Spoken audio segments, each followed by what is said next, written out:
Netflix says it has no comment about a reported 8% spike in subscription cancellations over the past 30 days.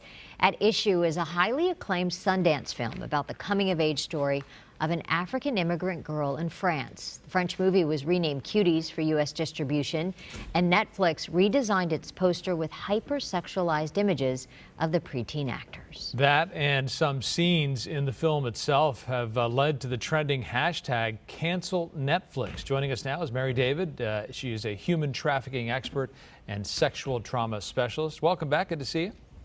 Good to see you too. Thank you so much for having me. Of course. What are the questionable behaviors depicted in the film by these 11-year-old actors, and what's your take on accusations that it verges on child pornography?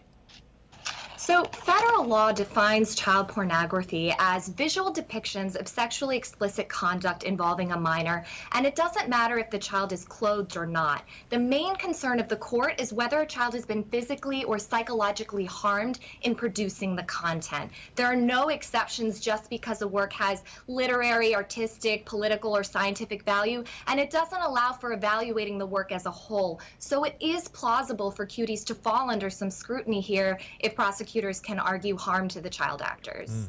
And under the Me Too movement, many Hollywood studios now require what's called an intimacy coach in order to rehearse and supervise actors in what they determine are sexually explicit scenes. So tell us about a very specific type of consultant who maybe could have helped avoid this controversy.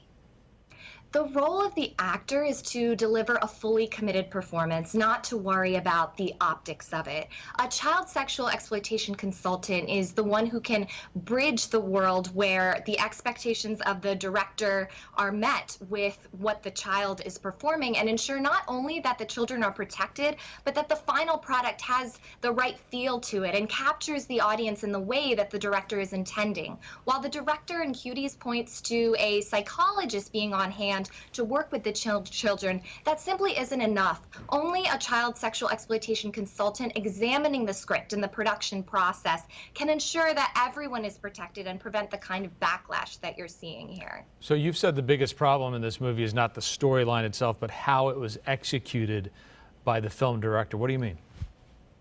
The storyline is actually extremely compelling and explores some powerful themes. You've got this coming-of-age story about a girl wrestling with how to be sexy and not slutty, navigating the landmines of social media and how to fit in. All of that is relevant, timely, and relatable. But the length of the shots that were held on children's body parts, the camera angles and positioning, zeroing in on a young girl's anatomy, those are the kinds of decisions that were problematic. Netflix, they've apologized for the movie poster, but they've refused to take down the film.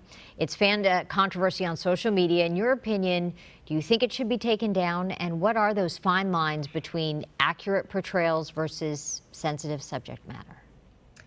Regardless of whether the film is taken down, it really brings to light a bigger problem that we have culturally. We live in an era of hypersexualization of women and girls that we see in movies, music, and social media. Sadly, if you open up TikTok or Instagram, you will find all of this kind of content easily accessible to anyone. Gone are the days of movie ratings, barring kids from viewing R-rated content. Now all you need is a username. I remember when Britney Spears caused so much controversy, and most of us wouldn't think twice, about the kinds of things that she did now. But, the more you push the envelope, the more desensitized you become. Now, is that to say ban anything remotely controversial? No, but collectively as a society, we do need to remember that young people are always watching, and we need to be talking to them about it, because while they are old enough to mimic what they see, they are not old enough to understand, and that's where we really have to fill in the gaps. All right, Mary David works as a consultant in the entertainment industry on projects pertaining to child sexual exploitation, sexual trauma, and human trafficking. For more information, you can check out her website and follow her on social media. Thanks for coming on, Mary.